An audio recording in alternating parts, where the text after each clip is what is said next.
consagrados a su servicio. Me gusta que digo ya ves. Haciendo ahí pues, los ojos hinchados.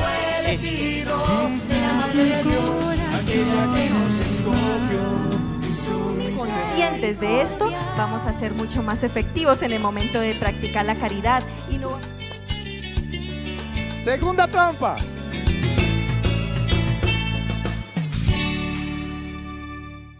Bueno, muy bien. Como vieron desde el principio con Wilson, que seguramente se los explicó, la consagración está dividida en 4 grandes bloques, ¿cierto que sí? El primer bloque fue el conocimiento del espíritu del mundo, que consistió precisamente en vaciarnos de ese espíritu, básicamente en vaciarnos del pecado y todo lo relacionado con él. El segundo bloque, que es el bloque que iniciaremos hoy, es el bloque del conocimiento de sí mismo. ¿El bloque de qué? Miren, les digo que los que han llegado hasta acá, muchachos, han llegado hasta la mitad de la consagración. O sea, han pasado la parte más dura y más fuerte de la consagración. Si ustedes han llegado hasta acá, denle gracias a Dios, porque muy probablemente se van a consagrar. Yo espero que todos. Pero digamos que hemos pasado la parte un poco más difícil, en que se tocan temas más fuertes, temas que nos confrontan, que nos desacomodan, ¿sí o no? Cuando nos hablan del pecado, de la anticoncepción, de la nueva era, y un montón de temas que hoy nadie nos habla, pero son temas que nos confrontan, que nos hacen reflexionar. Pasamos un bloque que nos hablaba fuertemente de la conversión, de la radicalidad para seguir al Señor.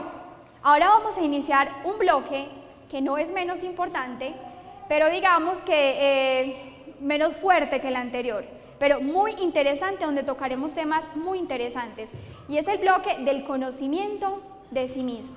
Como les digo, felicitaciones los que han llegado hasta acá, ya partieron esta consagración por la mitad prácticamente, porque ya los bloques que vienen son más cortos. El primero era uno de los más largos y más fuertes. Entonces, en este bloque nos dedicaremos al conocimiento propio, que a veces es lo que menos hacemos en la vida, y veremos distintos temas como el tema de la tibieza espiritual, del perdón, del valor del sufrimiento, el tema de la oración y cantidad de temas muy importantes. Pero esta noche empezaremos a hablar del conocimiento propio, del conocimiento de sí mismo. Levante la mano, una primera pregunta, levante la mano de aquí, ¿quién considera que se conoce a sí mismo? Levante la mano. Nadie. A ver, ¿quién considera que se conoce a sí mismo? Por ejemplo, yo le pregunto, hermanito, ¿quién eres tú? ¿Tú qué me respondes a esa pregunta? ¿Quién eres tú? Tú no sabes, estás perdido. ¿Quién eres tú? Cuando alguien te pregunta, ve, ¿y tú quién eres? ¿Tú qué respondes? Sebastián. ¿Cómo? Duro, dilo fuerte. Sebastián. Sebastián, ¿y qué más? Pero, ¿qué más eres, Sebastián? No sabe. A ver, tú, ¿quién eres tú? Si yo te pregunto, ¿quién eres tú? ¿Tú qué me respondes? Pues uno puede responder que es estudiante, que es hijo de Dios, pero uno nunca sabe quién es uno. Muy bien, uno muchas veces, cuando tú te preguntas quién soy yo, y usted empieza, ay, yo me llamo Juliana Ramírez, y yo vivo con mi papá y mi mamá, y tengo 2 hermanos, y yo tengo tantos años, y yo soy cariñosa, y yo estudio, y yo tal cosa. Decimos 3 que 4 cositas, pero llegamos hasta ahí nomás. Decimos el nombre, la ocupación, con quién vivimos, pero en realidad estamos respondiendo a la pregunta ¿quién soy yo? Miren, nosotros los seres humanos conocemos muchas cosas. Hemos alcanzado grandes descubrimientos, grandes conocimientos. Tal vez muchos de ustedes saben mucho de matemáticas, de física, de biología. Otros saben mucho de los negocios, son comerciantes del hueco. Otros saben mucho sobre, qué sé yo, sobre diferentes ciencias. Tal vez sabemos mucho sobre las otras personas, pero muy poco sabemos sobre nosotros mismos. Muy poco nos conocemos a nosotros mismos. Y el conocimiento de sí mismo es fundamental para alcanzar la santidad. Óiganlo bien, muchachos, el conocerse a sí mismo, el conocimiento propio es fundamental para alcanzar la perfección. Quien no se conoce a sí mismo difícilmente llega a la santidad. Quien no se conoce a sí mismo difícilmente llega a la plenitud, llega a la perfección que Dios quiere para él. Nosotros conocemos mucho a las otras personas, bueno, y eso que hasta más o menos, y nos aplicamos en el conocimiento de otras personas y de ciencias y de artes y de cosas, pero hay un conocimiento que tenemos muy descuidado. Como decía un escritor por ahí, hemos conquistado el espacio exterior, pero no hemos conquistado nuestro espacio interior, nuestro adentro. ¿Quién como Dios? Nadie. ¿Y después de Dios? Nadie como María. Miren, los santos fueron personas que se conocieron profundamente a sí mismas. ¿Saben por qué? Porque entre más se acerca la persona a Dios, Dios más la ilumina y le permite verse a sí mismo. ¿Cómo así? Miren, cuando uno lee la vida de los santos, por ejemplo, uno ve que los santos, entre más santos son, uno dice, entre más santos son, ellos se creen más miserables. Y uno lee un San Francisco, un Padre Pío, una Santa Teresa, el santo que usted lea, usted ve que son unos resantazos, pero ellos se consideran lo peor, los peores pecadores del mundo, se consideran lo más malo del mundo, y uno dice, ¿pero por qué? ¿Por qué se consideran así, sabiendo que uno sabe que son tan santos, que son tan puros, tan orantes, tan virtuosos? Y hay una respuesta, porque los santos, entre más se acercan a Dios, miren, Dios es como una luz, hagan de cuenta que Dios es ese, ¿cómo se llama? Lamparita, ¿cierto? Dios es ese reflector. ¿Qué pasa si yo estoy lejos de ese reflector y estoy en oscuridad? No voy a ver nada, no me voy a ver a mí mismo. Pero ¿qué pasa a medida que yo me voy acercando a ese reflector? ¿Qué pasa? Ese reflector me va iluminando, me va dando la luz y eso hace que yo me vaya viendo más a mí misma. Y entre más me acerco, con más claridad me voy a ver y me empiezo a ver quién soy en realidad. Es decir, a medida que nosotros nos acercamos a Dios, entre más caminamos hacia Dios, que es la luz, más nos conocemos a nosotros mismos. Es importante en la vida espiritual, es importante para lograr un cambio de vida, es importante para lograr una verdadera conversión, conocer mis cualidades y mis defectos, conocer mis virtudes y mis pecados. Tengo que conocer mis fortalezas, pero también tengo que conocer mis flaquezas. Porque si yo no me conozco a mí mismo, corro dos riesgos, dos grandes peligros. Un primer peligro, el peligro de creerme muy bueno, de creerme muy santo, de creer, no, es que yo ya soy convertido, yo ya rezo el rosario, voy a misa los domingos, no, yo ya estoy al otro lado, soy ya santo, mejor dicho, me acerco a la imagen de San José y le digo, bájese de ahí que me toca a mí, pues. Entonces, uno se cree muy bueno. Cuando uno no se conoce a sí mismo, corre el riesgo de creerse muy bueno, de creerse muy virtuoso, de caer en presunción, de creerse mejor que los demás, de creer que ya no tengo nada que cambiar. Ese es un extremo. ¿Por qué? Porque cuando no me conozco a mí mismo, pues no conozco mis debilidades y mis flaquezas y creo que todo es bueno. O hay otro extremo, otro peligro en el que podemos caer, y es el peligro de la desesperación. ¿Cómo hace el peligro de la desesperación? Cuando yo no me conozco a mí mismo, cuando yo no conozco las virtudes, las cualidades, las bondades que tengo, la gracia que hay en mí, entonces yo empiezo a creer que todo en mí es pecado, que soy un pecador, que no tengo nada bueno. ¿Y qué pasa? Me desespero. Caigo en la desesperación.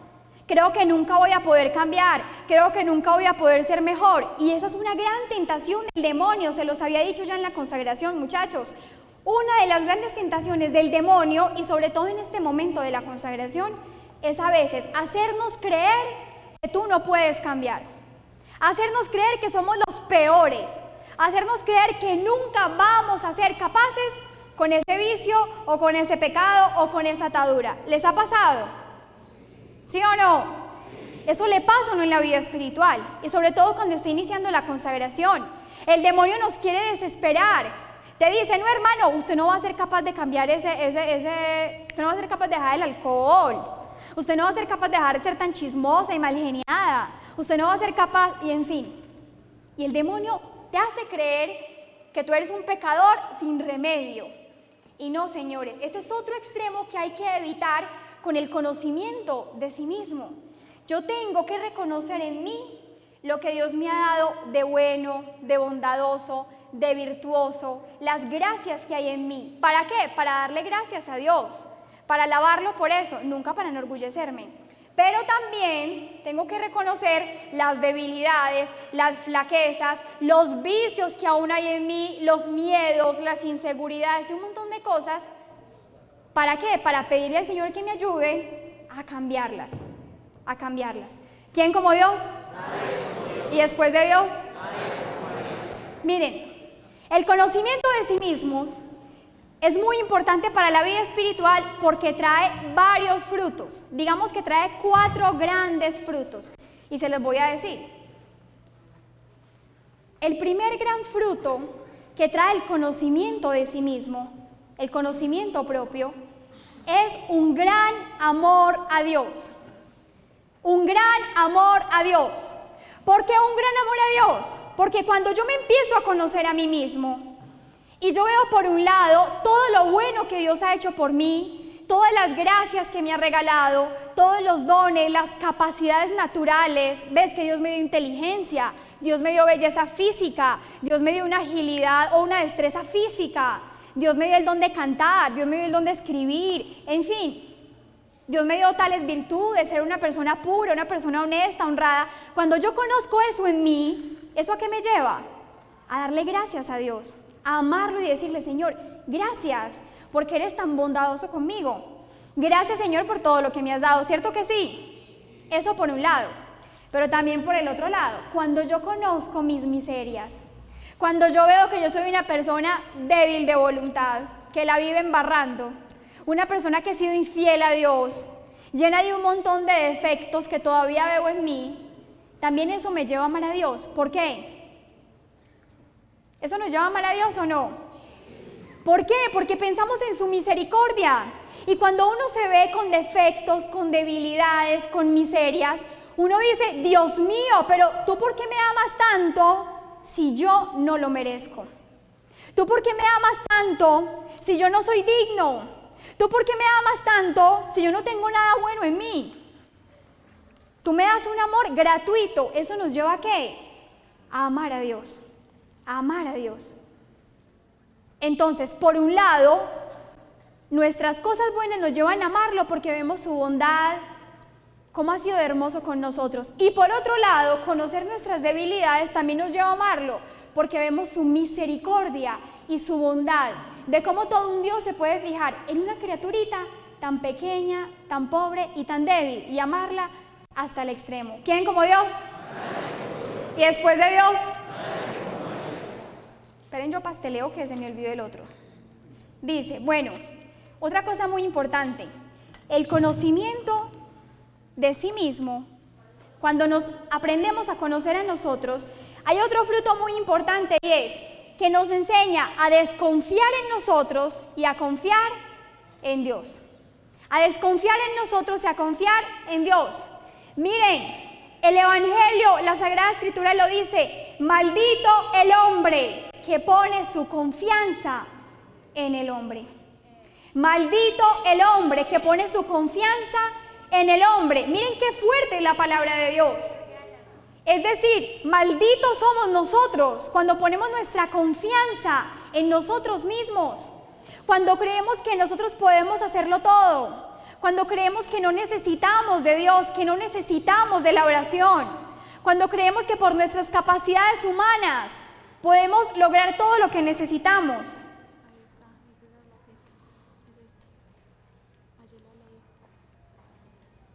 A ver, yo lo busco. Muchas gracias. Jeremías 17:5. El Señor dice, maldito aquel que aparta de mí su corazón, que pone su confianza en los hombres y en ellos busca apoyo. Pero bendito el hombre que confía en mí. Palabra de Dios. Lo escuchamos. Maldito el hombre que pone su confianza en otro hombre, pero bendito el hombre que pone su confianza en mí. Señores, la confianza en Dios es una condición indispensable para que Dios obre en nuestras vidas. Nosotros muchas veces le pedimos a Dios, Señor, dame tal cosa, Señor, dame tal otra cosa, Señor, dame esto, dame aquello. Pero cuando nosotros desconfiamos, le estamos atando las manos a Dios. Cuando nosotros desconfiamos, no lo dejamos actuar, no lo dejamos que haga lo que quiere hacer por nosotros. No sé si han escuchado la historia del alpinista que un día estaba por allá escalando una gran montaña y de repente empezó una tormenta de nieve muy fuerte, muy fuerte. Entonces este hombre cayó, empezó a rodar, cayó, se fue por ese precipicio, casi se mata. La cuestión es que quedó colgando de una ramita de un árbol y el hombre estaba supremamente angustiado, ya estaba oscuro, de noche, no veía nada. Y Señor, ayúdame, por favor, ayúdame, le gritaba a Dios. ¿Y Dios qué le respondía? Hijo mío, suéltate. No, pero Señor, ¿cómo se le ocurre? Yo le pedí que me ayude, no que me mate, pues. Y Dios le decía, hijo mío, suéltate, hazme caso, suéltate. No, Señor, pero ayúdame. Hijo mío, que te sueltes de la rama, que te voy a ayudar. No, pero a Dios, ¿qué le pasa? ¿Me quiere matar antes de tiempo o qué? Se decía este señor, este joven, este muchacho. Y cuenta la historia que al día siguiente encontraron un alpinista, un escalador, colgado de una rama a 1 metro del suelo, congelado y muerto allí. ¿Qué le pasó a este hombre? Le pedía a Dios, ¿pero qué? No confió en el Señor, confió más en sí mismo, confió más en sus capacidades, en sus cálculos humanos. La confianza en Dios es indispensable en nuestra vida espiritual. Y cuando nosotros nos conocemos a nosotros mismos, cuando uno se da cuenta de sus flaquezas, fragilidades, uno dice, definitivamente yo por mí mismo no puedo nada, mejor confío en Dios, mejor pongo mi confianza en Dios, mejor me abandono en Dios y dejo que Él sea el que lleve el transcurso de mi vida.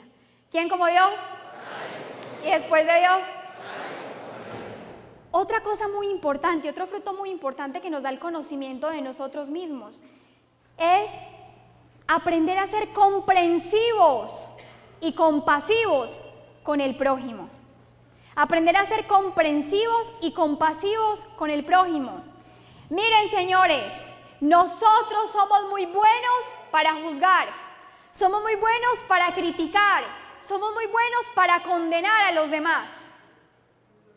Y cuando nos creemos muy buenos, sí que es verdad que nos volvemos inquisidores y juzgamos a todo el mundo y condenamos a todo el mundo. Es que usted es un pecador, es que usted es una malgeniada, es que usted no tiene fe, es que usted está condenado, es que usted está perdido.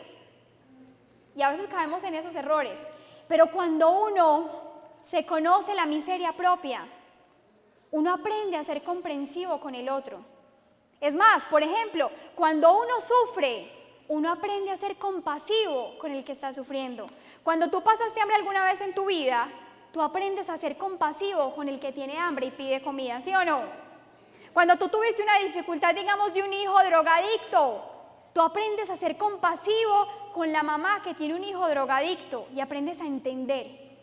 Asimismo, cuando yo conozco mis debilidades, mis miserias, mis malas inclinaciones, lo frágil que soy, yo aprendo a no juzgar tanto a los demás. Y yo entiendo, Dios te pague. Póngamela aquí un momentico, gracias. Y yo entiendo que esos pecados que cometen los otros, también yo los puedo cometer. Que esa fragilidad, que ese defecto que tiene esa otra persona, también yo la puedo tener. Incluso yo puedo caer más bajo que esa otra persona. San Agustín lo decía, no hay pecado tan grande que yo no pueda cometer. No hay pecado tan grande que yo no pueda cometer. Señores, mientras estemos vivos, seríamos capaces del peor de los pecados. No hemos caído más bajo por misericordia de Dios, por gracia de Dios.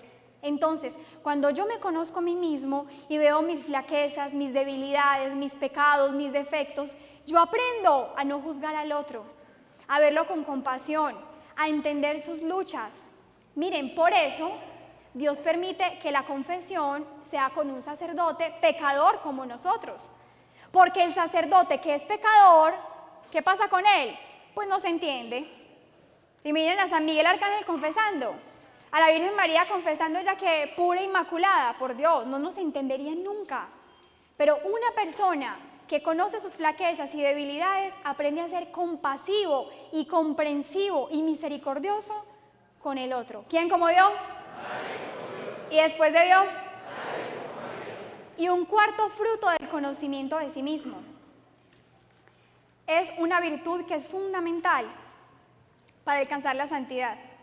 Una virtud sin la cual no hay santidad.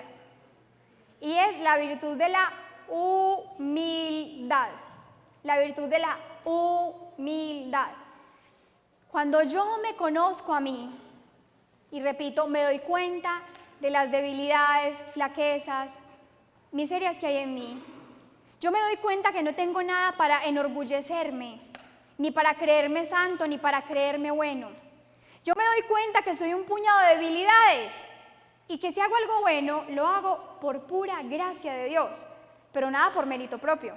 Me doy cuenta que todo es pura gracia de Dios y pura misericordia de Dios. Pero cuando yo no me conozco a mí mismo, entonces corro el riesgo de creerme muy bueno y muy santo y muy convertido y muy perfecto, y corro el riesgo de creer que no tengo nada para cambiar. ¿Quién como Dios? ¿Y después de Dios?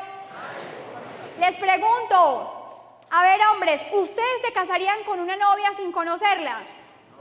Pues, ay, qué niña tan divina, ¿cómo estás? Mucho gusto, nos casamos. Sí. ¿Quién ha hecho eso en la vida? Pues no falta el loco, ¿cierto? Pero bueno, pues. A ver, niñas, ¿ustedes se casarían con un muchacho, pues, muy lindo, muy guapo, así, todo bien presente? No, el príncipe azul. Hola, mucho gusto, ¿nos casamos? No, ¿cierto que no? Obvio, el que haga eso es un suicida, muchachos. Si uno se va a casar, uno tiene que escoger muy bien la persona. ¿Y cómo la escoge? Conociendo. Usted tiene que ir a la casa, conocerle la mamá, a ver qué tal es la suegra. Usted tiene que conocer el suegro, los cuñados. Usted tiene que conocerle si es trabajador o es un vago. O si la niña es juiciosa o es una perezosa en la casa. Muy linda en la calle, pues en la casa no mueve un dedo, pues como se dice. En fin, usted tiene que conocer cómo es el temperamento de la persona, si es muy mal geniada, así pues, un ogro, pues, mejor dicho, o si es una persona calmada, tranquila. Usted tiene que conocer si el muchacho es mala clase, mal geniado en la casa, un casasola que no habla con nadie, que solamente es cariñoso con usted o es con todo el mundo, ¿sí o no? Uno para casarse y elegir una persona para toda la vida, muchachos, tiene que conocer muy bien, tiene que examinar a la persona, sus vicios, sus cualidades, qué hace, cómo se comporta con su familia, cómo se comporta con sus amigos. Para tomar esa decisión tan importante en la vida como lo es el matrimonio, uno tiene que conocer y mucho, y mucho. Y uno cómo conoce estando con la persona, hablando, dialogando, en fin. Porque si tú no conoces bien, luego te sale un tapado. Pues, sí, o sea, se convirtió. Y hay mucha gente que dice, después de casados, esta no fue la persona con la que yo me casé. ¿Han escuchado eso? Muchísimo. Muchas mujeres que le dicen a uno, después de tanto tiempo me di cuenta que ese hombre del que me había enamorado no existía. O me di cuenta que esa mujer de la que me enamoré no existía, era un tapado, un paquete chileno, pues, o qué sé yo. O sea, no era lo que me mostraba. Entonces, miren, ¿para qué les pongo ese ejemplo? Así como nosotros somos exhaustivos y como debemos ser exhaustivos en el conocimiento de una persona que voy a elegir para vivir con ella el resto de mi vida, asimismo es importantísimo conocerme a mí mismo. Porque voy a convivir, pues, conmigo mismo el resto de mi vida, el resto de mi vida. Y así como yo elijo una esposa o un esposo y lo tengo que conocer bien, porque esa persona me va a llevar al cielo o a la perdición. De igual manera, tenemos que conocernos a nosotros mismos, porque o eso nos va a llevar al cielo o a la perdición. Asimismo, tenemos que ser estrictos en ese examinarnos y evaluarnos cada día para saber quiénes somos, a qué le debo trabajar, qué debo cambiar, qué debo mejorar y qué cualidades tengo para utilizarlas bien, para ponerlas al servicio de los demás y para potenciarlas. ¿Quién como Dios? ¿Y después de Dios? Muy bien. Pero entonces, para hablar del conocimiento de sí mismo, tenemos que hablar, digamos, de dos aspectos. Uno, hablar del conocimiento de sí mismo en general. El conocimiento del hombre como tal. ¿Quién es el hombre? ¿Quién es el hombre? Y luego vamos a ver unas particularidades que debemos conocer de nosotros mismos. Miren, de mí mismo, como hombre, yo tengo que saber cuál es mi origen, de dónde vengo, quién soy, o sea, quién es el hombre y cuál es el fin del hombre. Yo tengo que saber sobre el hombre, de dónde viene el hombre, cuál es su origen, quién es el hombre y para dónde va el hombre, con qué fin fue creado. Entonces, lo primero, hay que responder, ¿cuál es el origen del hombre? ¿Cuál es el origen del ser humano? Es decir, mío, ¿cuál es el origen? Dios. Dice el libro del Génesis, en el capítulo 2, cuando narra la historia de la creación, dice, Dios creó al hombre a su imagen y semejanza. Dios creó al hombre a su imagen y semejanza. Es decir, lo primero que tengo que saber sobre mí mismo es que soy una criatura de Dios. Es que fui creado por Dios. Que yo no me di la vida a mí mismo, que no soy producto de una simple evolución, que sí pudo haber habido evolución, pero sin negar que Dios nos creó como el primer principio de esa evolución. Dios es mi creador y que soy creado a imagen y semejanza de Dios. Eso lo tengo que tener muy claro. Es decir, yo no soy un ser común y corriente. Yo soy un ser especial, porque soy un ser que salí de las manos de Dios. Y de Dios salí y a Dios debo volver. Eso tengo que tenerlo muy claro sobre mí. Otra cosa que debo saber, segundo, ¿quién es el hombre? El hombre, lo dice el Catecismo de la Iglesia Católica, es una unidad sustancial de cuerpo y alma. Es decir, el hombre es un ser espiritual, es un ser corporal y espiritual. Entonces, ¿quién soy yo? Primero, soy una criatura de Dios. Y más que una criatura, soy un hijo de Dios, que salí de la mano de Dios, que soy creado por Dios. Y eso me da una dignidad altísima, me da una dignidad grandísima por encima de todas las demás criaturas. Y eso exige que yo sea respetado, que yo sea valorado, que yo sea cuidado y que yo mismo me deba respetar, cuidar y valorar. Entonces, ¿quién soy? Soy un ser corporal y espiritual, es decir, tengo un cuerpo, pero no soy solo cuerpo, no soy solo materia, sino que también tengo un alma espiritual. Tengo un alma que es eterna, un alma que debo salvar, un alma que fue creada para el cielo, un alma que fue creada para volver a Dios. Eso tengo que tenerlo muy claro.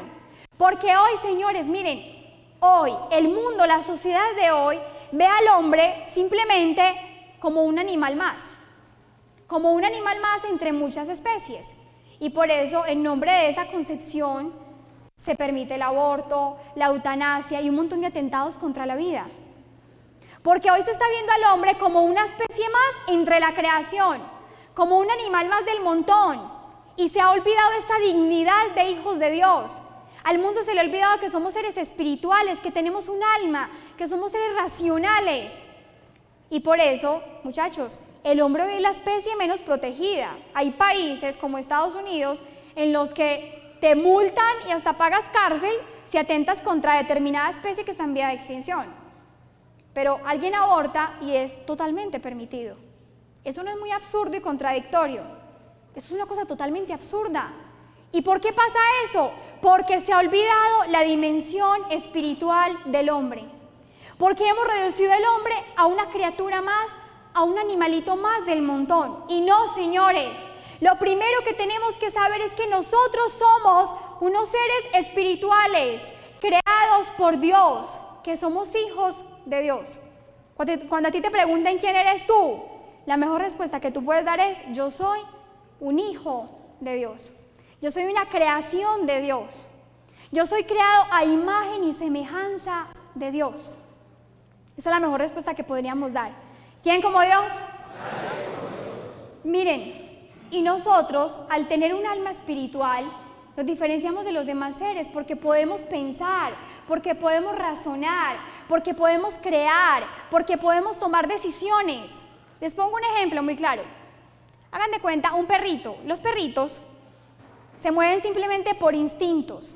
Tienen instintos, pasiones, sentimientos, sí. Pero ellos no tienen un entendimiento y una voluntad como la nuestra, porque no tienen un alma espiritual como la nuestra.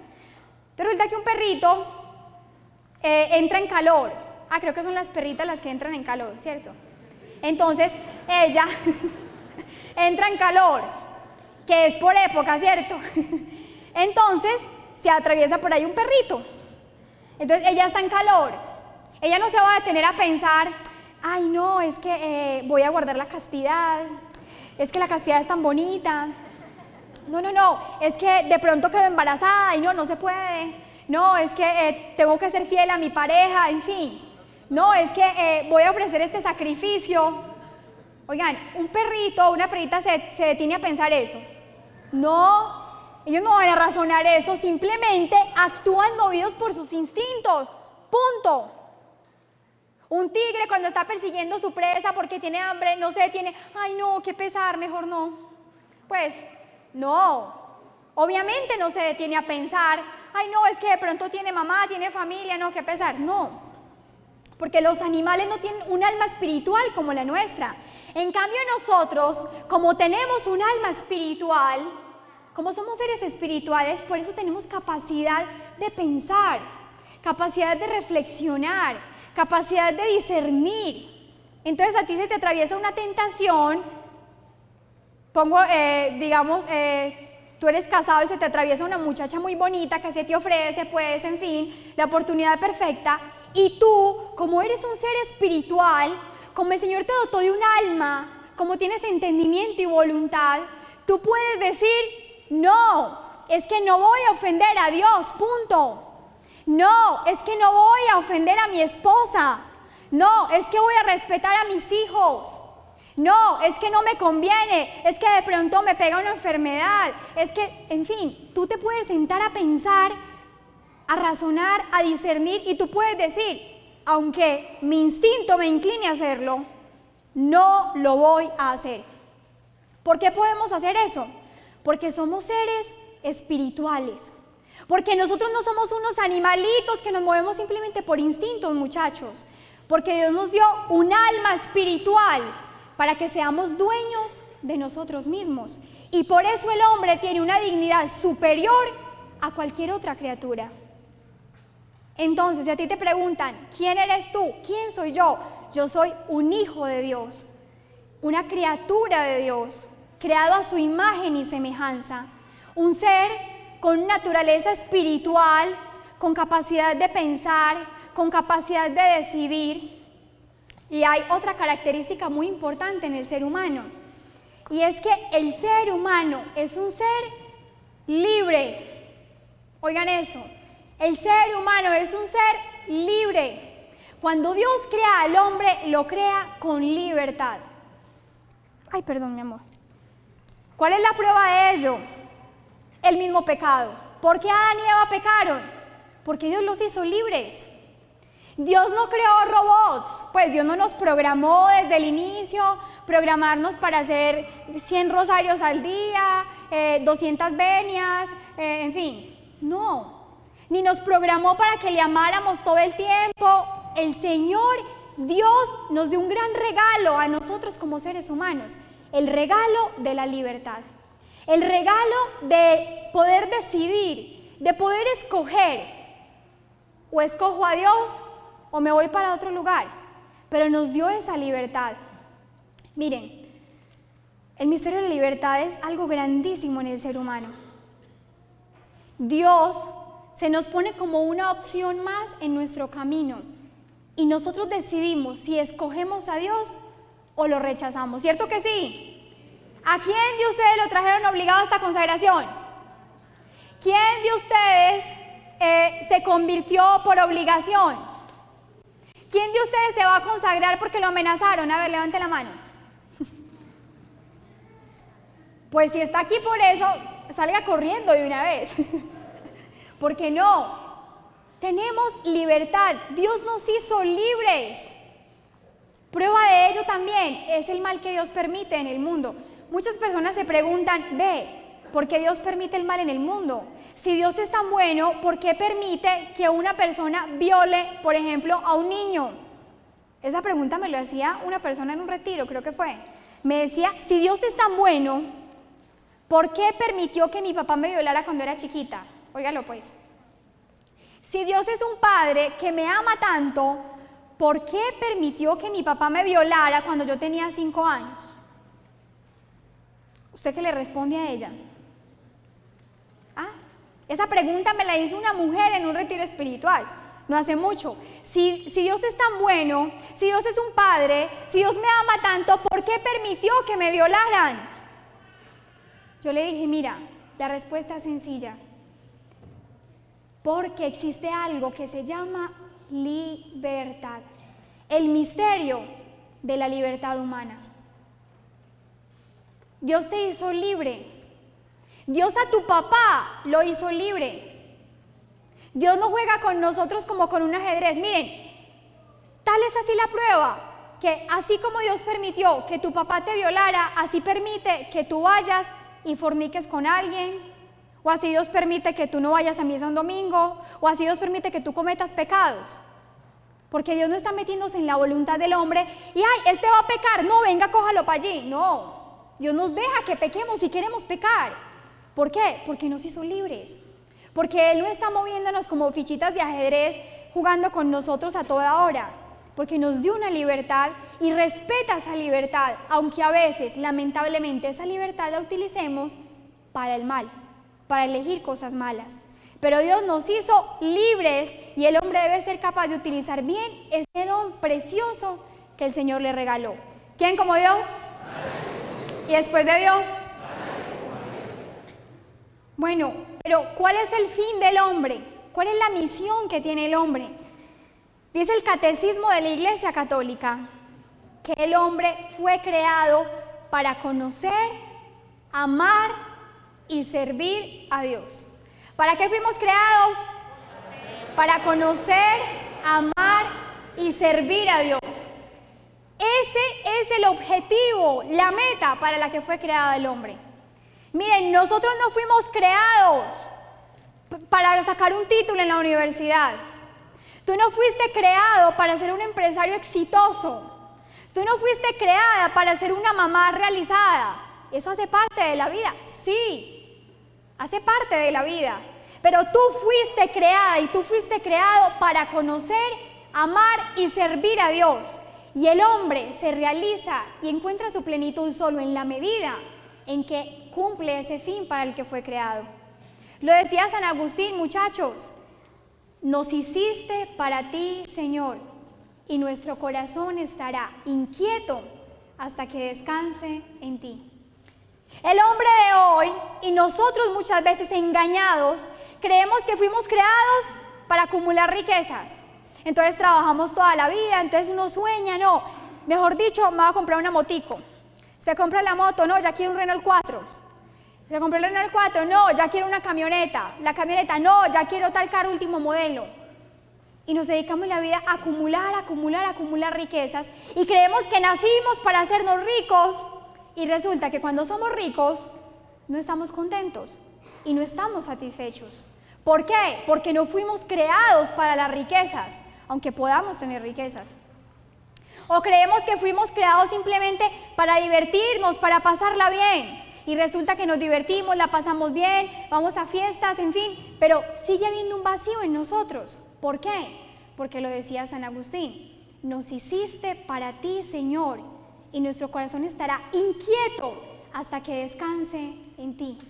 ¿Para qué fuimos creados? Para conocer, amar y servir a Dios.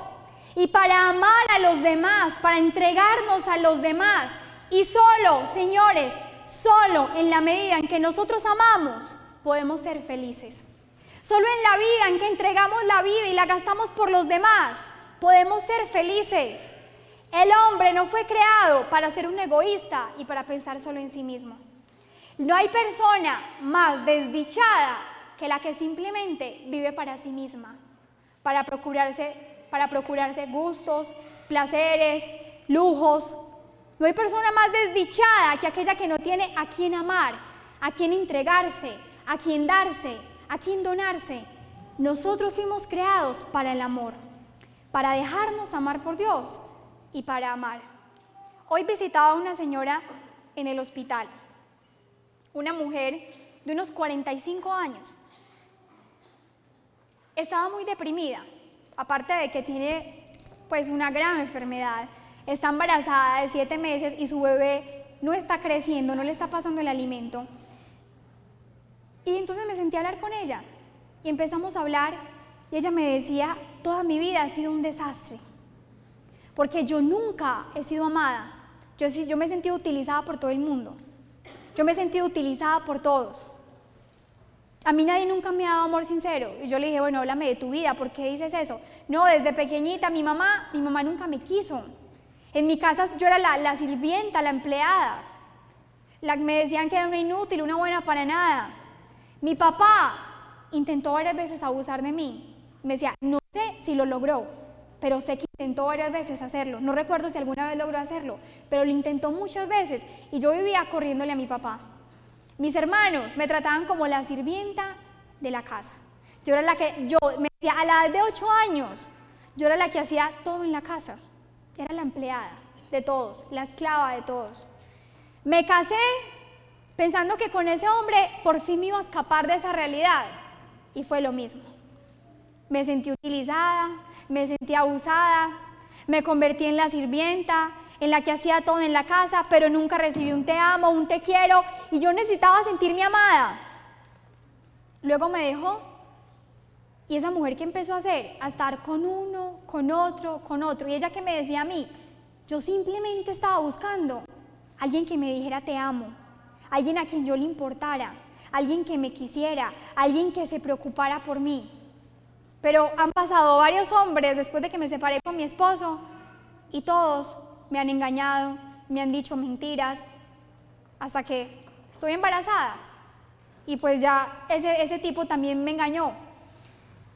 Y esa mujer lloraba con un profundo dolor y me decía, los únicos momentos felices de mi vida, en que yo he sentido que mi vida tiene sentido, fue cuando tuve a mis 3 hijos, porque tenía 3 hijos con su esposo. Decía, cuando yo estaba embarazada, cuando yo me sentía mamá, cuando yo me entregaba por esos niños y los cuidaba y los amaba y les daba cariño y ternura, ahí fue cuando más feliz me sentí. En ese momento fue cuando más feliz me sentí. Ahí sentía que mi vida tenía un sentido, que valía para algo. Y luego, cuando tuvo la oportunidad de cuidar a su suegra, una ancianita, ella decía, cuando yo la tuve a ella y la cuidaba y me desvelaba por ella y le daba amor, le daba cariño, ahí yo sentía que tenía una razón para vivir. Pero cuando ella se murió, otra vez caí en la depresión. Cuando mis hijos crecieron y se fueron por su lado, otra vez llegó la tristeza a mi vida. Y yo escuchaba a esta mujer y la conclusión a la que llegaba es esta misma que nos dice hoy, que nosotros fuimos creados para amar, que fuimos creados para dejarnos amar por Dios y que solo en la medida en que nosotros amemos, señores, solo en la medida en que nos entreguemos, en que sirvamos a los demás, en que tengamos personas para alegrarles la vida, para darles vida, solo en esa medida seremos felices y nos realizaremos como seres humanos, porque para eso fuimos creados. No fuimos creados para títulos humanos, fuimos creados para el amor, aunque todo lo demás puede venir por añadidura. ¿Quién como Dios? ¿Y después de Dios? ¿Para qué fue creado el hombre? Aparte de conocer, amar y servir a Dios. Para un fin. ¿Cuál es el fin del hombre? El cielo. El cielo. Fuimos creados para el cielo. Fuimos creados para el cielo. Nosotros, los cristianos, sabemos que esta vida es una vida pasajera, que es una vida de un momentico, transitoria, pero que la vida comienza verdaderamente en el cielo, en la vida eterna. Dios creó al hombre para el cielo. Miren una cosa importante.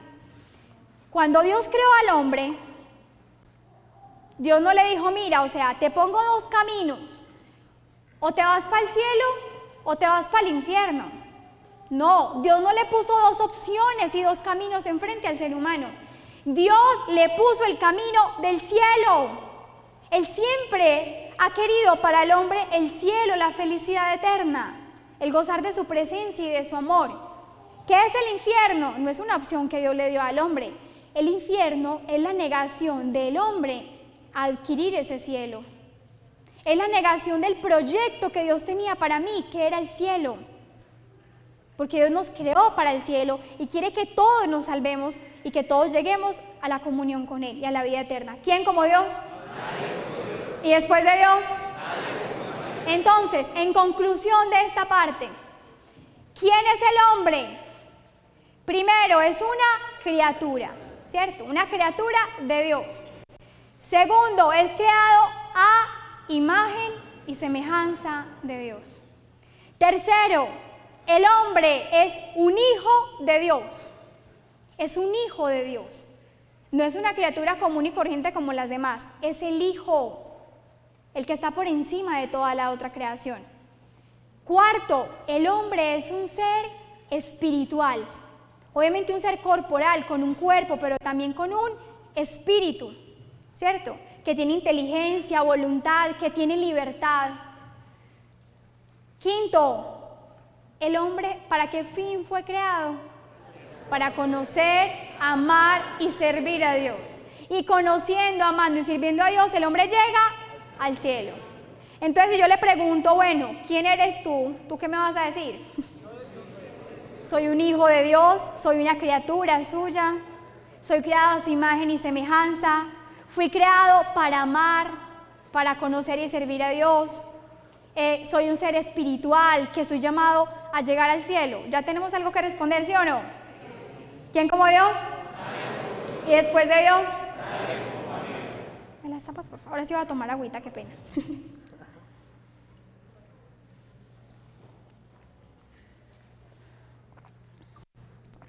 Bueno, miren. Aquí estábamos diciendo quién es el hombre en general, pero ahora bien, yo les hablaba a ustedes al principio de que uno se tiene que conocer a sí mismo. ¿Qué cosas debemos conocer de nosotros mismos? Ya como en particular. Primero, debemos aprender, muchachos, a identificar nuestras virtudes y nuestros defectos. Debemos aprender a identificar nuestras virtudes, y nuestros vicios, virtudes y vicios. Tú debes empezar a examinarte a ti mismo. Ya conoces un montón de cosas, ya sabes que eres un hijo de Dios, en fin, pero en lo particular también debes empezar a conocer cuáles son tus virtudes y cuáles son tus vicios. ¿Qué es una virtud? Es un hábito bueno. ¿Y qué es un hábito? A ver, ¿qué es un hábito? ¿Alguien sabe? Un hábito es como una costumbre, es una acción que se vuelve repetitiva en mí. Por ejemplo, el que dice, yo tengo el hábito de levantarme todos los días a las 6 de la mañana.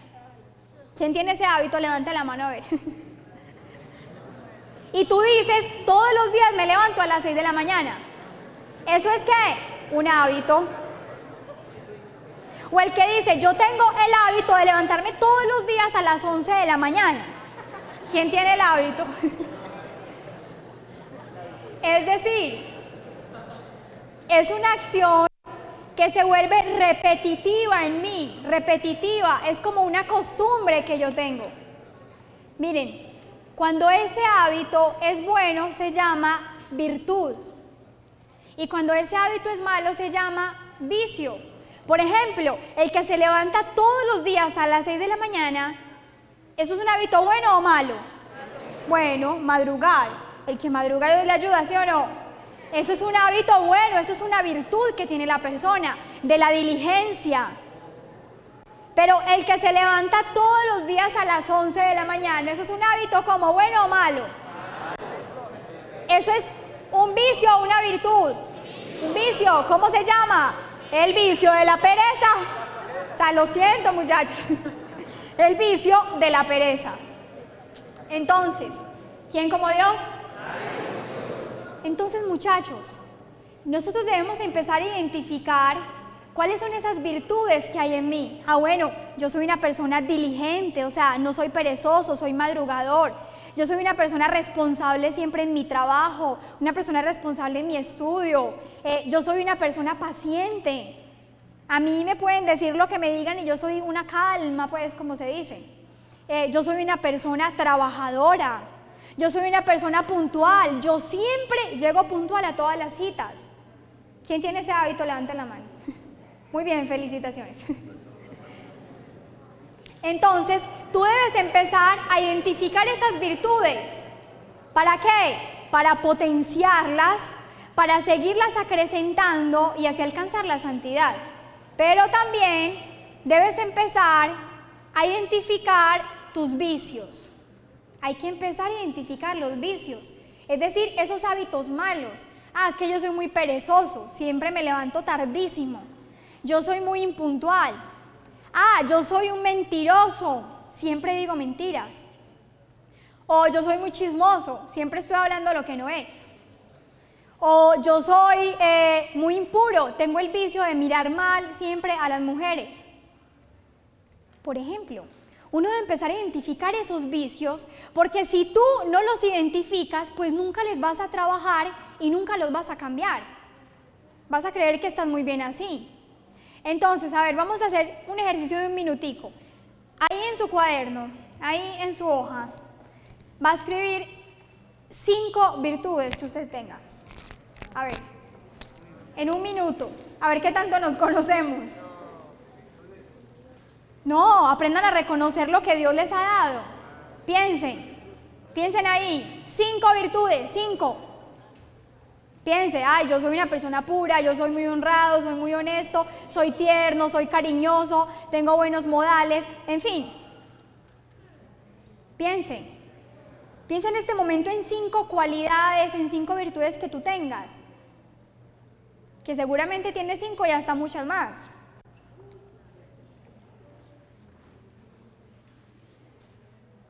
Y piensen también a la vez en los vicios.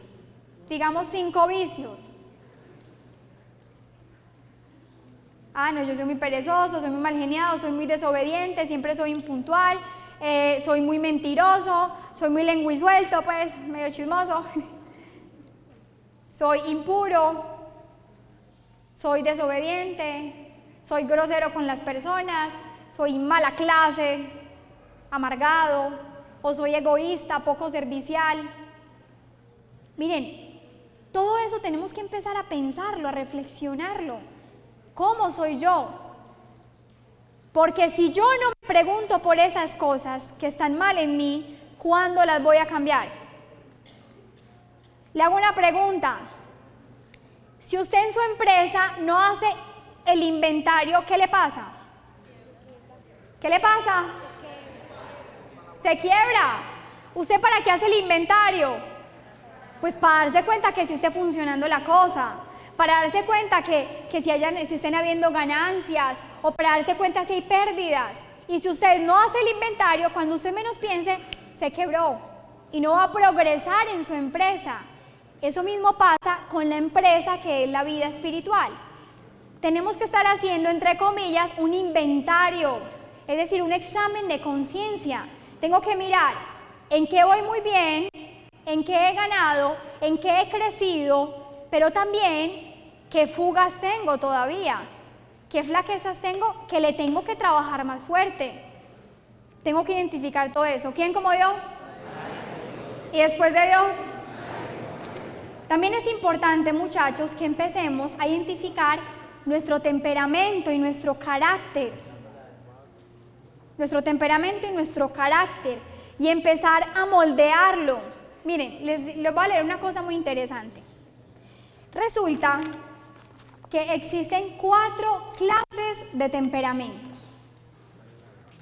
4 clases de esto no es un horóscopo ni nada parecido para que no crean, sino que es algo psicológico, pues es algo serio. Y dice que existen 4 clases de temperamentos. Es decir, la humanidad está clasificada, se supone, en estos 4 temperamentos, que son el temperamento sanguíneo, el temperamento colérico, el temperamento nervioso y el temperamento flemático.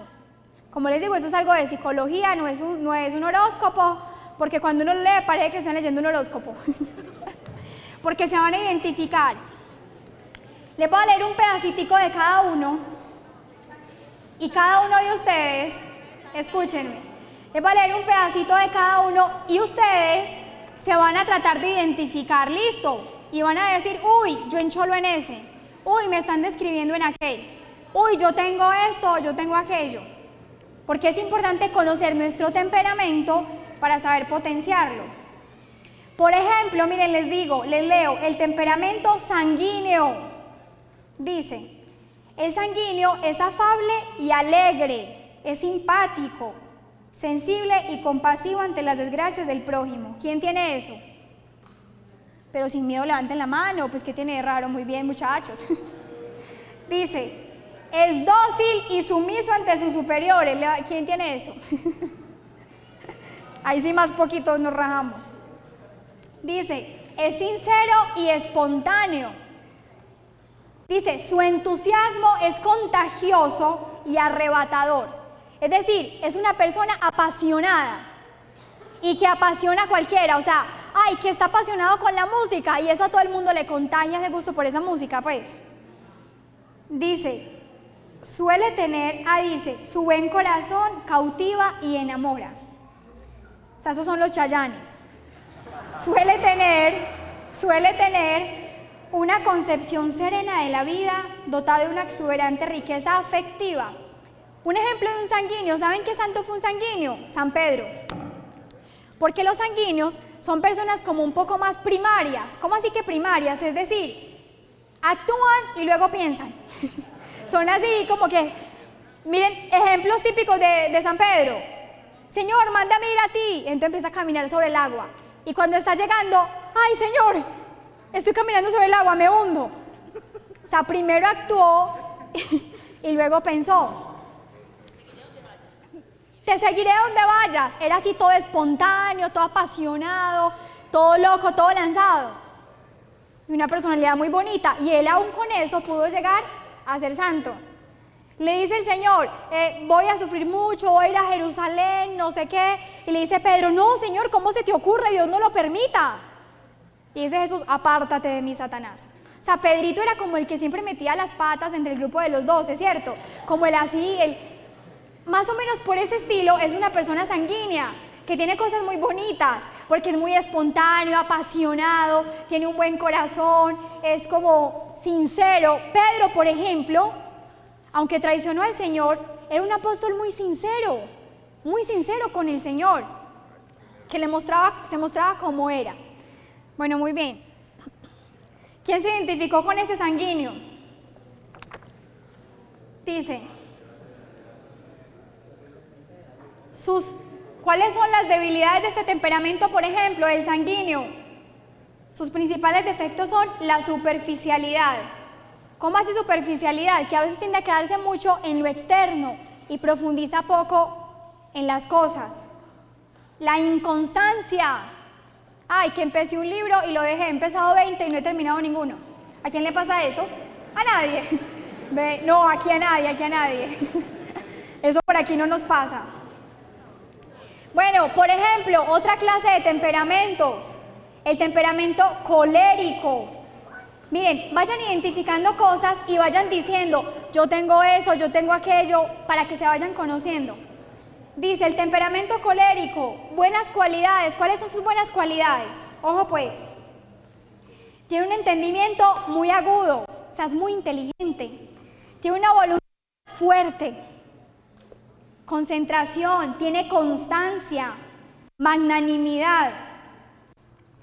Dice, los coléricos son los grandes apasionados y voluntariosos. Por ejemplo, ¿a ustedes les parece que su papá de consagración como que va por este lado? Una inteligencia aguda, es apasionado, pero es de una voluntad. Wilson es como muy así. Pues aquí entre nos, un secreto entre nosotros 400. Dice, no son los que dejan para mañana lo que deberían hacer hoy. Por ahí está Wilson. Dice, en fin, el apóstol, por ejemplo, el apóstol San Pablo tenía este temperamento. Entonces, identifíquense en ustedes. ¿Quién se identifica con esto? A ver, levanten la mano. Tan poquitos. Muy bien. Dice, temperamento nervioso es otra clase de temperamento. Por ejemplo, dice, los nerviosos tienen, pues no es que nerviosos porque sean muy nerviosos, muy miedosos, no. Dice, los nerviosos tienen una sensibilidad menos viva que la de los sanguíneos. Es decir, los del temperamento sanguíneo actúan mucho a veces por las emociones. Pues como que se apasionan y se encienden en un momento y actúan. Estos nerviosos, como los llaman, no se mueven tanto como por esas sensaciones de un momento, sino que dice acá, son más profundos, más inclinados a la reflexión, a la soledad, a la quietud, a la piedad y a la vida interior. ¿Quiénes se identifican con esto? Entonces ustedes tienen que aprovechar eso para hacer almas de oración. Por ejemplo, hay que saber aprovechar esas cualidades. Pero miren, por ejemplo, ¿cuáles son las desventajas? Que pueden ser muy inclinados a la tristeza y a la melancolía. Entonces, una persona que tiene este temperamento tiene que empezar a combatir eso y a controlar sus emociones, a luchar contra la melancolía, a no quedarse demasiado solo y aislado y en fin. ¿Quién como Dios? Interesante esto. Parece un horóscopo, ¿sí o no? Y el último, hace un pedacito para que pasemos aquí ya para terminar. Dice, el temperamento flemático. Yo los invito a que lo busquen en internet, los 4 tipos de temperamentos, y que lo lean despacio y que ustedes identifiquen cuál es mi temperamento, para que identifiquen cuáles son sus mejores cualidades y cuáles son sus debilidades. Por ejemplo, el flemático dice, trabaja despacio pero asiduamente, no se irrita fácilmente, es tranquilo, sosegado, discreto y juicioso. ¿Han visto que hay gente que es como que relajada toda hora, como tranquila, como que una calma, que nada lo inquieta? Más o menos por ese lado va. Bueno, ¿quién como Dios? ¿Y después de Dios? Entonces, muchachos, tenemos que conocer, aparte de nuestros vicios y de nuestras virtudes, debemos conocer nuestro temperamento. Y también debemos conocer nuestro carácter, es decir, nuestra manera de reaccionar ante las situaciones y empezar a ¿qué? A moldear ese carácter y ese temperamento de manera que nos ayude a llegar a la santidad. ¿Quién como Dios? Y después de Dios. Y por último, ¿qué más debemos conocer de nosotros? Nuestro defecto dominante. Ojo, es muy importante. Nuestro defecto dominante. ¿Cómo así que nuestro defecto dominante? Nosotros debemos aprender a examinarnos, a hacer examen de conciencia y a darnos cuenta cuál es el vicio en el que nosotros caemos constantemente. No, es que mi peor defecto es el mal genio. Eso es lo peor en mí. No, es que mi peor defecto y el de siempre es el desorden. No, es que mi peor defecto es la desobediencia.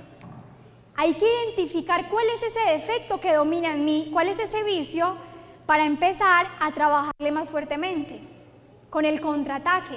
Entonces tú debes identificar, si mi defecto dominante, el más fuerte en mí, es la impaciencia, tengo que conocerlo para empezar a trabajarle. Entonces voy a empezar a hacer actos de paciencia. Y usted va a empezar a pedirle al Señor que le dé mucha paciencia. Y eso sí, se los aseguro, el día que usted le pide al Señor, Señor, dame paciencia, le manda todas las pruebas de impaciencia. O sea, ese día le chocan el carro, ese día se vara, ese día se le daña el zapato, ese día, mejor dicho, ese día lo regaña el jefe, ese día lo insulta al vecino, mejor. Cuando uno le pide a Dios paciencia, pues le dice, mire mijito para que se entrene. O que usted le pide a Dios orden, usted le pide a Dios humildad, Señor, dame humildad. Ese día lo humillan, lo tratan mal.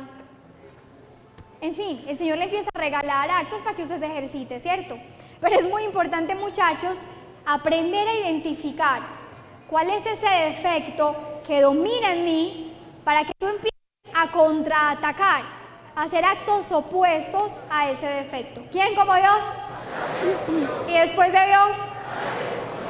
Miren, decía San Francisco de Sales que si nosotros en la vida identificáramos nuestros defectos y empezáramos a trabajar, por ejemplo, un defecto por año, que nos demoraremos hasta el final de la vida para santificarnos, pero de que llegamos, llegamos. Pero en fin, dice que si uno empezara a identificar sus defectos y a trabajar a cada defecto durante un año, al final de nuestra vida seríamos santos. Al final de nuestra vida seríamos santos. Pero si no identificamos esos defectos y dejamos pasar así como así, no, yo rezo y ya. Si no empezamos a identificar esas flaquezas, ¿cómo las vamos a combatir? Si yo no sé que tengo una enfermedad, pues ¿cómo la voy a combatir? Me va a matar la enfermedad. Eso mismo pasa con los vicios y los defectos. Por eso es tan importante conocerlos. ¿Quién como Dios? Y después de Dios. Entonces, ya lo último, y que nos quede esto muy claro, ¿cuáles son los medios para conocerse a sí mismo? Bueno, Juliana, pero yo ¿cómo me aprendo a conocer a mí? ¿Cómo me aprendo a conocer? Primer gran medio, la oración. La oración y reflexión. Es decir, tú en la oración le debes pedir al Señor que te dé luces. Señor, ilumíname para conocer en qué estoy fallando y también para conocer lo bueno que tú me has regalado. Cuando uno ora y se acerca a Dios, pues más gracia y luz recibe del Espíritu Santo para aprender a mirar hacia su propio interior. Y una persona que ora y que ora constantemente empieza a conocerse a sí mismo y a saber quién es y empieza a trabajarle a eso que le debe trabajar. ¿Quién como Dios? Un segundo medio muy eficaz, y que esa va a ser la práctica que vamos a dejar hoy, ahorita se las digo bien, el examen de conciencia. El examen de conciencia diario, muchachos, diario. ¿Cómo se hace el examen de conciencia? ¿Cuándo se hace el examen de conciencia? Miren, uno debe hacer todos los días, debe hacer examen de conciencia antes de acostarse. Usted en su camita antes de acostarse se da la bendición, pide el Espíritu Santo y empieza a revisar su día y dice, bueno, ¿en qué faltas caí hoy? ¿Qué faltas cometí hoy? ¿Qué pecados cometí hoy? Uy, no, fui grosero con mi mamá, traté mal a un empleado, fui antipático con tal persona, fui súper desordenado, tuve muchas miradas impuras, malos deseos, vi lo que no debía ver, ¿cierto? Usted empieza a pedir luz al Espíritu Santo y empieza a evaluar su día. ¿En qué faltas cayó durante el día? ¿Qué pecados cometió durante el día? Y usted ahí empieza a conocerse, porque si usted empieza a hacerlo todos los días, usted se va a dar cuenta, por ejemplo, durante toda esta semana, todos los días caí en este vicio. Todos los días caí en la impaciencia. Uy, o sea que yo soy muy impaciente, tengo que trabajar la impaciencia. Uy, durante todos los días caí en miradas impuras. Fue madre, o sea que estoy mal en la pureza, tengo que trabajarle esa parte, porque estoy mal por ahí. Todos los días fui supremamente desordenado. ¿Me hago entender? Entonces miren qué importante. Todas las noches uno debe examinar su conciencia. ¿En qué fallé hoy? ¿Qué cosas hice mal? Falté a la caridad. Y así uno va identificando cuáles son los pecados en los que uno va cayendo repetitivamente. Y esos pecados en los que uno cae más frecuentemente son los primeros a los que hay que empezar a trabajarle y a luchar contra ellos. ¿Quién como Dios? Amén. Y después de Dios, Amén. Un tercer medio para conocerse a sí mismo. Un tercer medio para conocerse a sí mismo es la lectura espiritual. Es muy importante. La lectura, por ejemplo, de la vida de los santos. La lectura de libros como El combate espiritual, de Lorenzo Scupoli. La Filotea. La historia de un alma, de Santa Teresita. La imitación de Cristo. Son libros, obras espirituales que mientras uno las va leyendo, le enseñan a conocerse a uno mismo. Porque uno empieza a verse en ese libro como en un espejo. Y le empieza a mostrar un montón de fallas, de debilidades que uno todavía tiene. Por eso es muy importante, señores, la lectura espiritual. Ojalá que ustedes tengan un libro de un santo o un libro como El combate espiritual, La imitación de Cristo, y que todos los días lean por lo menos 10 minuticos. Es sumamente provechoso para el alma, sumamente provechoso. Le da fervor al alma y le ayuda a la persona a conocerse a sí misma. Y un cuarto y último medio para conocerse a sí mismo, la dirección espiritual. Tener un sabio director espiritual. ¿Cómo hace un director espiritual? Por lo general, lo ideal es que sea un sacerdote santo, virtuoso, un sacerdote sabio, que sea el que te escuche siempre, el que te aconseje en tu vida espiritual, el que te muestre en qué errores estás cayendo. O si no tienes un sacerdote que te dirija espiritualmente, por lo menos una persona de vida espiritual que tú veas sabia, virtuosa, que te pueda guiar, que puedas hablar con ella frecuentemente, que le puedas contar tus dificultades, tus luchas, y que esa persona te ayude a conocerte y a luchar contra tus propias debilidades, y que te oriente y que te anime en tu vida espiritual. Es muy importante, ojalá todos tuviéramos un director espiritual o por lo menos un acompañante espiritual, un sacerdote, una religiosa o un laico, pero que sean personas de virtud y personas sabias que nos ayuden a ser mejores cada día. ¿Quién como Dios? ¿Y después de Dios? Muy bien, entonces, ¿cuál es la práctica de esta lección? Tomen nota, muchachos, la tarea.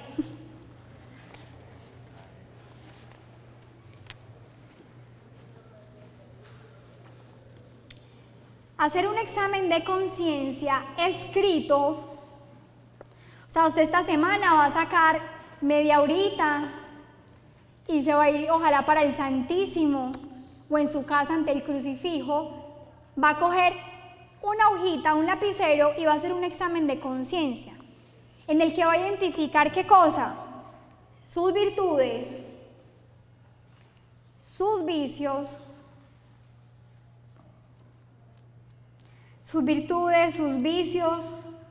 su temperamento y el defecto dominante. Entonces en esa hojita vas a empezar, le pide luz al Espíritu Santo y vas a empezar a identificar, bueno, mis virtudes son estas. Todas las que tengas, si son 100, escriba 100. Mis defectos, mis vicios son esta otra chorrera. Mi carácter, mi temperamento es así. ¿Y cuál es mi defecto dominante? O sea, el más fuerte, el que, madre, más me hace caer.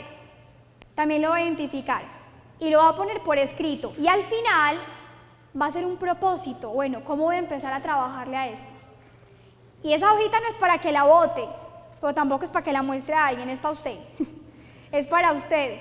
Para que usted la esté revisando constantemente y diga, bueno, en esto he mejorado, en esto voy empeorando, en esto tal cosa. O sea, es para que empecemos a trabajarle a nuestra alma y realmente a progresar en el camino de la santidad. ¿Quién como Dios? ¿Y después de Dios? ¿Para dónde vamos? Bueno, vamos a hacer la oración final.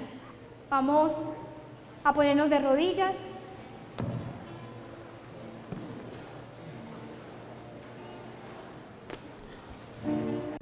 Ahorita ofrece lo de las boletas de la romería. ¿Cuándo es que la romería? El 1 de septiembre. ¿Cómo son las boletas? A 10.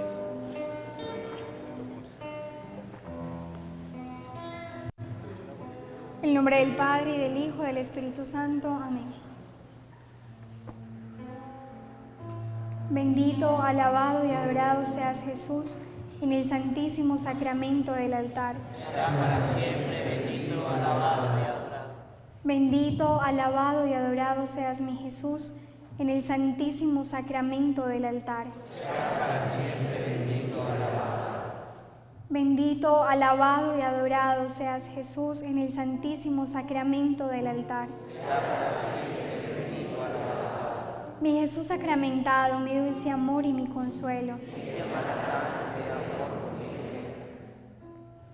Yo les pido que en este momento hagamos una oración personal, cada uno desde su corazón.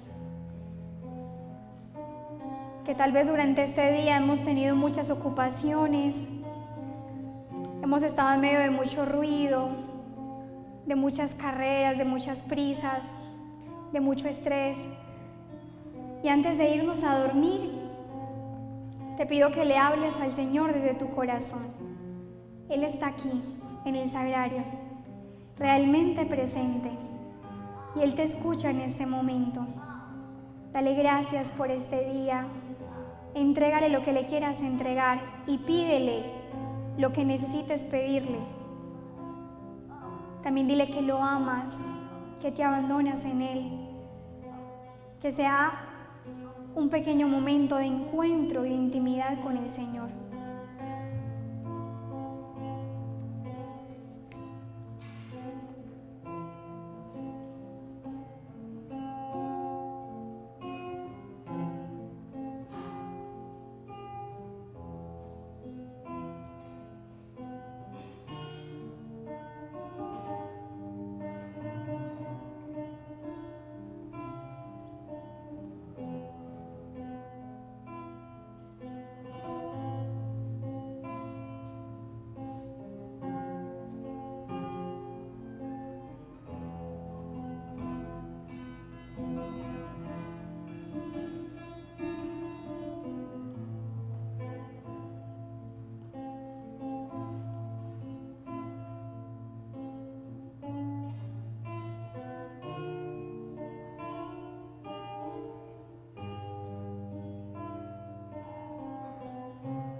Gracias, Señor, por esta noche.